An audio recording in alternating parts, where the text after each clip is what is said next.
आजकल की जो लाइफ है ना इतनी फास्ट फॉरवर्ड से चल रही है कि आपके पास एक बैलेंस लाइफ का टाइम ही नहीं मिल पा रहा है।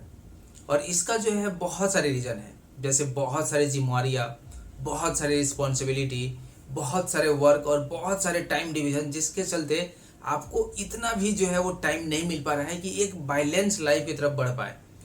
चारों तरफ देखोगे ना तो डिसकनेक्टिविटी, ना ही जो है बहुत ज़्यादा फ्रेंड्स, ना ही फ्रेंडों से बात हो रही है, ना ही आप देखोगे तो आप अपने फ्रेंड्स फैमिली के क्लोज रह पाते हो, और ना ही अपने लिए कुछ कर पाते हो। इतनी फास्ट फॉरवर्ड स्पीड से जो है लाइफ चल रही है। अब जो इतनी फास्ट स्पीड से हमारी लाइफ चल रही है कि अगर हमें थोड़ा बहुत टाइम भी मिलता है तो हम उसे या तो सोशल मीडिया पे या फिर कहीं और जो है वो उसे गंवा देते हैं, और हमें इस टाइम का पता ही नहीं चलता कि एक बैलेंस तरीके से हमें अपने टाइम को जो मैनेज करना चाहिए वो सिनेरियो हमें पता नहीं चल पाता है। तो आज इसी के बारे में हम लोग बात करेंगे कि किस तरीके से जो 3-8 फार्मूला है उसकी मदद से एक बैलेंस लाइफ को एक्वायर किया जा सकता है। देखो, कोई भी चीज़ परफेक्ट नहीं होती और ना ही उसे पालन करके जो है एक बहुत ही परफेक्टली तरीके से आप अपने ऊपर उतार पाओगे। लेकिन अगर उसके 90% तक या फिर उससे ऊपर जा सके तो आप उस लेवल को अचीव कर पाओगे जिसके रीजन से जो है ये सारी चीज़ें बनाई जाती है। तो जय हिंद दोस्तों, मैं हूं प्रशांत और आज हम लोग डिस्कस करने वाले हैं 3-8 यानी कि 8-8-8 आवर्स की मदद से किस तरीके से हम लोग बैलेंस लाइफ को अचीव कर सकते हैं। अब जो ये 8-8-8 आवर्स का फॉर्मूला है ये कोई नया फॉर्मूला नहीं है, और ना ही जो है कोई नया चीज़ मैं आपको बता रहा हूँ, नए तरीके से ज़रूर बता रहा हूँ, जो कि इस वीडियो में जो है आप बहुत ही अच्छे तरीके से देखने के बाद अपने ऊपर अप्लाई कर सकते हैं। और अगर आप महीने दिन जो है इसे अप्लाई करते हो तो आप देखोगे अपने आप ही आपके अंदर बहुत सारी चेंजेस जो है वो देखने को मिल जाएगा। अभी 8-8-8 वाला फॉर्मूला क्या कहता है? 8 वाला जो फॉर्मूला कहता है कि आप अपने 24 आवर्स को, सबके पास उतना ही टाइम है, उससे ज़्यादा टाइम किसी को नहीं मिलता, तो उतना ही टाइम है, उस टाइम को आपको 8-8-8 पार्ट में डिवाइड कर देना है। जो पहला पार्ट है 8 आवर्स, उसे अपने वर्क के लिए रखना है, दूसरा 8 आवर सोने के लिए रखना है, और तीसरा जो 8 आवर्स है वो अपने सोशल लाइफ या फिर आप कहो स्पिरिचुअल लाइफ के लिए जो हो रखना है, या फिर आपने किस तरीके से बैलेंस करना है, एक एक करके इन तीनों को देखते हैं। जो पहला 8 आवर्स है ये आपको वर्क को डेडिकेट करना है। अब देखो, वर्क ना करना बिल्कुल भी जो है पॉसिबिलिटी नहीं है, वर्क आपको हर हालत में करना ही होगा, लेकिन आपका जो वर्क है वो 8 आवर्स से भी चल जाएगा काम। अब 8 आवर्स कम नहीं होते, और 8 आवर्स आप पूरे डेडिकेशन के साथ उस टाइम पे केवल वर्क कर रहे हो, और चाहे आप किसी भी प्रति से जो है वो वर्क कर रहे हो, आप कंपनी में जॉब कर रहे हो, अपने लिए काम कर रहे हो, किसी और के लिए काम कर रहे हो, पढ़ाई कर रहे हो, एजुकेशन कर रहे हो, या कोई भी काम कर रहे हो, अगर 8 आवर्स आप पूरे डेडिकेशन के साथ देते हो तो दुनिया में ऐसी कोई भी चीज़ नहीं है जो कि आपको उस काम को करने से रोक सकती है, या आपका वो काम नहीं हो सकता। लेकिन 8 आवर्स आपको केवल वर्क के लिए डेडिकेट करना है, जो रिमेनिंग बच गया उसको हम लोग देखते हैं। अगला आता है 8 आवर्स टू स्लीप। अगर देखो, अच्छे तरीके से सोओगे नहीं तो अच्छे तरीके से आप काम भी नहीं करोगे, और अच्छे तरीके से आप डेडिकेशन होकर बाकी चीज़ें भी जो है नहीं कर पाओगे। अब इसके लिए सबसे ज़्यादा ज़रूरी है कि आप 8 आवर्स का जो नींद है उसको जो है आप बहुत ही अच्छे तरीके से ले सको।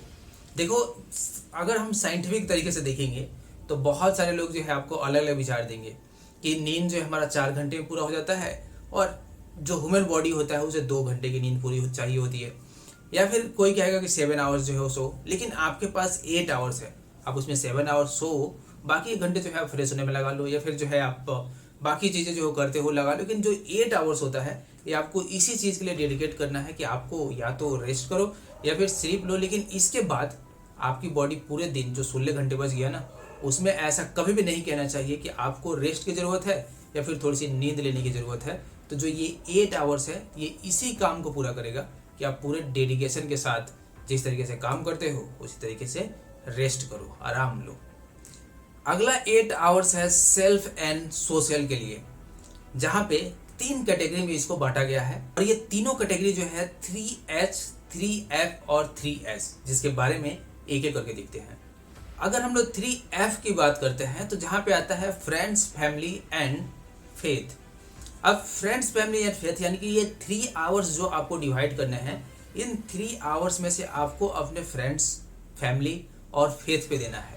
अब फ्रेंड्स, फैमिली तो आप सभी को समझ में आता है कि जो भी हमारे आसपास है, नज़दीक है, महत्वपूर्ण है हमारे लिए, उनसे कनेक्ट होना ज़रूरी है। अब उनसे वीकली बेसिस पे कनेक्ट कर सकते हो, पीरियोडिक बेसिस पे कनेक्ट कर सकते हो, लेकिन जो अपनी फैमिली है उससे तो आपको रेगुलर बेसिस पे कनेक्ट होना चाहिए। जो फेथ है, फेथ कहता है कि आप अगर किसी भी तरह का जो है फेथ रखते हो, बिलीव रखते हो, तो उस बिलीव के लिए थोड़ा सा टाइम दो। आप आधे घंटे दो, 10 मिनट दो, 15 मिनट दो, या फिर पूरे 1 घंटे दो, लेकिन उस फेथ पे जो है विश्वास करो। स्पिरिचुअलिटी अगर आप फॉलो करते हो, विश्वास करो। अब मेडिटेशन करते हो तो उसमें जो है आप इम्प्रूवमेंट ला सकते हो। इसी तरह का और भी जो भी आप चीज़ें रखते हो जिसमें आपका फेथ है, तो उस फेथ को जो है आप यहाँ पे फॉलो कर सकते हो। जो अगला है 3H, उसमें आता है हेल्थ, हाइजीन एंड हॉबी। अब हेल्थ सभी को समझ में आता है कि आपको जो है एक फिटनेस मेंटेन करना चाहिए, जहाँ पे आप ऐसा ना हो कि आपको थकान थकान सा महसूस हो, और इतना ज़्यादा जो है आपको हेल्थ पे भी ध्यान नहीं देना चाहिए कि पूरे दिन आपको थकान ही लगा रहे। तो आपको एक फिट टाइप रहने वाली वो है बॉडी चाहिए। अपने हेल्थ के साथ साथ अपने हाइजीन को भी मेंटेन करना है, ताकि आप जल्दी से एक हेल्थी फूड जो है वो एक्वायर करो और अपने हेल्थ को बना के रखो, जहाँ पे आप ऐसा ना हो कि आपके पास हाइजीन नहीं है और बीमार पड़ जा रहे हो। तो इस चीज़ से भी जो है आपको क्या करना है, बचना है। और जो लास्ट एच आता है वो आता है हॉबी। हॉबी हस्बैंड वाला हॉबी नहीं है, ये हॉबी है जो भी आप शौक पालते हो, उस शौक के लिए जो है आप अपने 1 घंटे दे सकते हो, आधा घंटे दे सकते हो। अभी देखो ये शौक कुछ भी हो सकता है। आप किसी के पास खेलने का शौक हो सकता है, किसी को जो है ऑनलाइन गेम खेलने का शौक हो सकता है, किसी को बुक पढ़ने का शौक हो सकता है, किसी को गिटार का शौक हो सकता है, या फिर किसी को किसी और चीज़ का शौक हो सकता है। तो उसे जो है वो पूरा करो। और ये पर डे बेसिस पे हम लोग बात कर रहे हैं, वीकली नहीं है ये कोई भी चीज़। अगला है 3S। 3S कहता है कि सोल, सर्विस एंड स्माइल। अब देखो सोल का मतलब आप समझते हो, सबकी आत्मा, ऐसा ही लोग समझते हैं।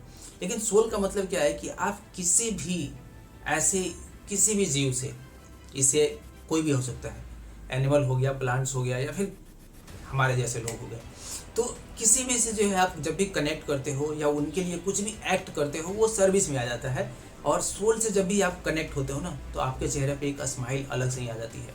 और जब भी ऐसा रोज रोज करोगे, देखो किसी से कनेक्ट होगे, किसी दूसरे सोल से कनेक्ट होगे, चाहे वो किसी तरह का जानवर हो गया, पेड़ हो गया, या कोई भी जो है पौधा हो गया, या फिर इंसान हो गया, किसी से भी जो आप बहुत ही स्पिरिचुअल तरीके से रोज रोज कनेक्ट हो रहे हो ना, लड़ के कनेक्ट नहीं होना है, बहुत ही प्यार से कनेक्ट हो रहे हो ना, तो वो आपके चेहरे पे रोज जो है वो एक स्माइल लेके आएगा।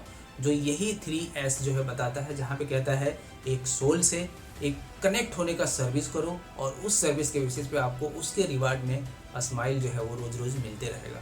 तो ये जो था बैलेंस लाइफ का शेड्यूल है जो कि आपको फॉलो करना है। इस टॉपिक से रिलेटेड मैं एक दूसरा वीडियो भी बनाना चाहता हूँ, जहाँ पे मैं चाहता हूँ कि हम लोग डिफरेंट तरीके के 4 से 5 तरीके के शेड्यूल को जो है वो डिस्कस करें, जहाँ पे हम लोग किस तरीके से देख सकते हैं कि जो ये 8-8 का फॉर्मूला है, ये बैलेंस लाइफ में किस तरीके से आ सकता है। लेकिन इसके लिए यही ज़रूरी है कि ये वीडियो जो है अगर आप लोगों को पसंद आया है, तभी हम लोग जो है इसमें आगे बढ़ेंगे। तो ये वीडियो जब भी आप देख रहे हो, आप कमेंट सेक्शन में बता सकते हो कि अगर आपको ये वीडियो अच्छा लगा है और चाहते हो कि इसका अगला पार्ट जो है वो आए, तो आप कमेंट सेक्शन में बता सकते हो कि हम उस शेड्यूल को भी जो है वो डिस्कस कर सकते हैं उसके जरिए से। तो इस वीडियो को हम लोग यहीं पे जो है वो रहने देते हैं, और आशा करते हैं वीडियो आपको अच्छा लगा होगा। मिलते हैं आपसे अगली वीडियो में, तब तक के लिए जय हिंद।